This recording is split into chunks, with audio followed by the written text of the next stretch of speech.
Hello, my name is Dan Lee, and I'm an elder at Fremont. Today's devotion is going to be on Hebrews chapter 7, where the writer compares Jesus to Melchizedek. Now, who is Melchizedek, you may ask? He's only mentioned twice in the Old Testament. In Genesis 14:18, you'll see that he was described as a king and a high priest who brought out food and wine after Abram, not Abraham yet, Abram, returned from winning a battle against another king. And he blessed Abram, after which Abram gave him a tenth of the spoils of his victory. So you can see that Melchizedek lived a long time ago, uh, before Abraham was actually Abraham. He was Abram at the time. He was mentioned again in Psalm 110, verse 4. The Lord has sworn and will not change his mind. You are a priest forever in the order of Melchizedek. So he was only mentioned twice in the Old Testament. So what is his importance? Well, the writer of Hebrews was comparing Jesus to Melchizedek because Melchizedek, he was not a high priest by virtue of inheritance.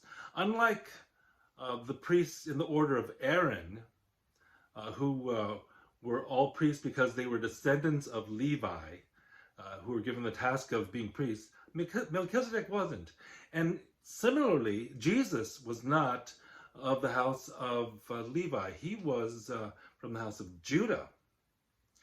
And so his priesthood was not inherited, but it was sealed by divine oath. And so in verses 18 through 28, the writer of Hebrews goes into detail. The former regulation, that is the regulation being the practice of inheriting your priesthood, is set aside because it was weak and useless, for the law made nothing perfect, and a better hope is introduced by which we draw near to God. And it was not without an oath. Others became priests without any oath, but he became a priest with an oath when God said to him, and here we go back to Psalm 110, verse 4, the Lord has sworn and will not change his mind. You are a priest forever. He was referring to Jesus. This was a prophecy. Because of this oath, Jesus has become the guarantee of a better covenant. Now, there have been many of those priests since death prevented them from continuing in office, but because Jesus lives forever, he has a permanent priesthood. Therefore, he is able to save completely those who come to God through him because he always lives to intercede for them. Such a high priest meets our need, one who is holy, blameless, pure, set apart from sinners, exalted above the heavens. Unlike the other high priests, he does not need to offer sacrifices day after day, first for his own sins and then for the sins of the people. He sacrificed for the sins once for all when he offered himself.